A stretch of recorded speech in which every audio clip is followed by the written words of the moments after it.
Breaking news this hour. Russia has launched airstrikes on Kyiv and the western city of Lviv. The mayor of Kyiv, Vitaly Klitschko, has said there were several explosions and that air defense systems were trying to repel the attack. Now, in the last few hours, we've received these images of an explosion of a missile seen on the Kyiv skyline. Lviv is close to the Polish border, and Polish and Allied aircraft are reported to have been activated. It appears that infrastructure has been targeted rather than the city itself. Now, there are no reports of any major damage at this point. In the last few minutes, we've heard from Poland's armed forces who say the attack in western Ukraine violates Poland's airspace.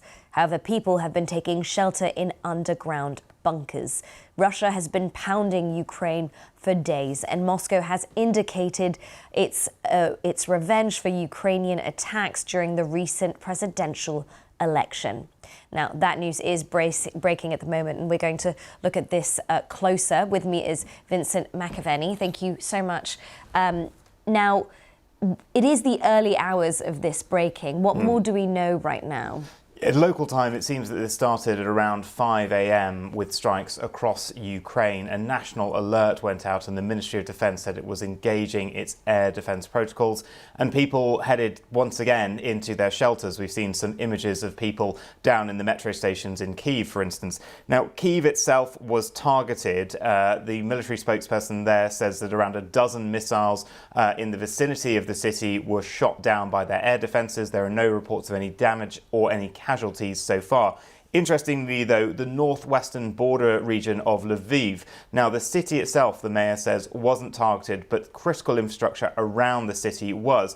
Now, they said that more than 20 missiles and 7 attack drones had been launched into that region for that attack. And what's interesting is, as you mentioned, Poland, a neighbour, a NATO ally, of course, says that one of those missiles at least breached its airspace for under 1 minute. So that is encroaching on NATO airspace. So they have ramped up their defences. They have got their aircraft deployed and ready. But this is a bit of an escalation this morning. Last night, President Zelensky gave his usual evening address, and he responded very critically to claims by Russian President Vladimir Putin that Ukraine was in some way involved with the attack in the concert hall on Friday night just outside of Moscow that claimed over 133 lives at least.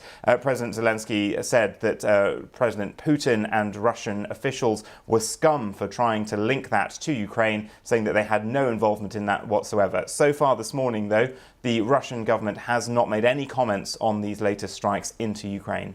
All right, thank you for that. And we'll have more updates from Vincent and our other correspondents as this story progresses.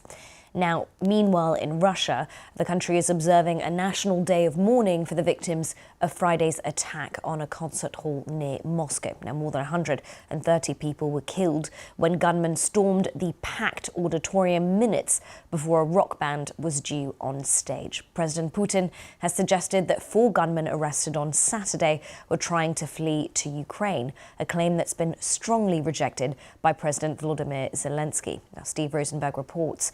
A warning, though, you may find some of the details distressing. In what was left of Crocus City, the full horror of what had happened became clear.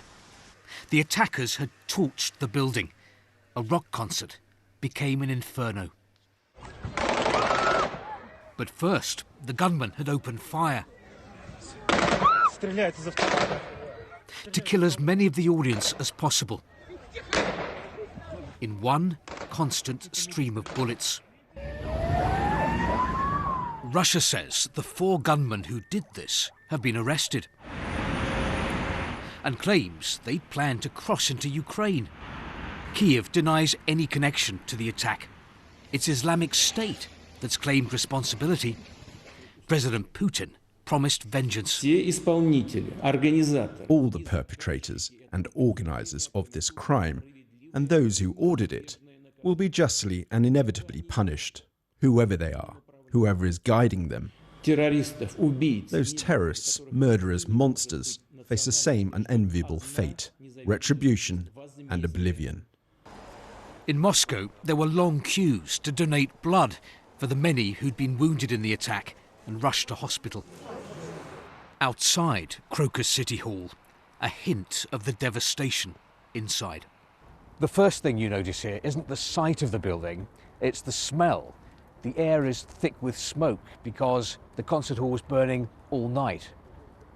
And the next thing you notice is what's happening over there. People are bringing flowers, creating a makeshift shrine to the dead. Margarita knows she's lucky. She was in the building when the shooting began and got out alive. When I got home, I hugged my children, fell to my knees and said, "I can't begin to describe what happened there. They were shooting at us." I was hysterical. My husband could barely watch. The children were terrified. They just hugged me. But so many died here. There were so many victims of the deadliest attack in Russia in 20 years. President Putin has declared a national day of mourning. Steve Rosenberg, BBC News, Moscow. Well, as we heard, President Vladimir Putin has connected Ukraine to the attack. But President Volodymyr Zelensky, Ukraine's president, has reacted to those accusations that his country was involved. One more thing. What happened in Moscow yesterday, it's obvious that Putin and other scumbags are just trying to find someone else to blame. Their methods are always the same. We've seen it all before. Destroyed buildings and shootings and explosions. And they are always looking for someone to blame. So those are the claims, but what do we know about who was actually responsible for the Moscow attack? Here's the BBC's Gordon Carrera. Chaos and confusion as gunmen begin shooting inside the concert hall at Crocus City. This footage, verified by the BBC, shows the gunmen in the foyer. But who are they? ISIS, the group calling itself Islamic State, today issued a statement saying its men, seen here, were responsible. That's not something we can independently confirm, and the issue of who was responsible is deeply contentious. More than 2 weeks ago, the US issued this warning to its citizens in Moscow, saying what it called extremists, thought to mean ISIS, might target large gatherings, including concerts. It communicated the intelligence directly to Moscow. But 3 days before the shooting, a Kremlin statement was issued in which Vladimir Putin dismissed that warning, describing it as provocative and an attempt to destabilize Russia. The Russian security services say they stopped this car and that the 4 men involved in the attack have been arrested. But rather than say anything about ISIS, the Kremlin suggested they were heading away from the scene and towards Ukraine. That might be an attempt to deflect blame there and away from Moscow. One of Russia's TV channels even broadcast this last night. A fake video of a top Ukrainian security official suggesting Ukraine was involved. BBC Verifiers established 2 different videos were put together to make this, with the words most probably generated by artificial intelligence. After any attack, there are always questions about whether it could have been stopped. But in this case, those questions look especially difficult for Moscow. Gordon Carrera, BBC News.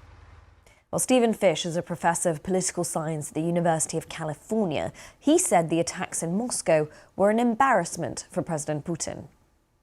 We now know that Western security agencies had warned Russia, perhaps some weeks ago, that this was coming. And they either ignored it, or they were contemptuous of this information, or they used it very ineffectively. And what Putin now is facing is a situation in which he's being shown that Western security agencies know more about what's going on in Russia than his own security agencies do when it comes to confronting terrorism. This is a very bad look for Putin. And so what do you make of the fact he wants to point the finger, he is pointing the finger at Ukraine rather than Islamic State group? Well, and look, I mean, what we saw in your last report shows just how crazy this is getting. I suppose that the Ukrainian government is now a Jewish-led Nazi Islamo-fascist state or something like that. This is the world that Putin lives in. And, given what we saw in your last report as well, this is just crazy land. And, to the extent that Putin pushes this on Ukraine and tries to make it a story about Ukrainian culpability, which is absolutely ludicrous, I think we have grounds to wonder whether he himself was involved in this attack. We have to remember that going back to 1999, when he was on his way to the presidency, there was a series of 4 very suspicious apartment blasts. At the time, Putin had just become prime minister, and he and his new FSB head, Nikolai Patrushev, who is still his main security henchman, it seems there's overwhelming circumstantial evidence that they actually blew up those apartment buildings to create a pretext for their war in Chechnya, and also to rally public support around Putin and around his war. Now, I don't think that happened this time. It looks like the evidence is that, in fact, this ISIS-K group did it. But we know that Putin is not above this. We know that Putin has done this before. We suspect very strongly that he has, that he's actually engineered what he called an Islamist terrorist act for his own political purposes. So Right. again, I don't think that happened here, but to the extent that he presses this on Ukraine, you do have to wonder a little bit.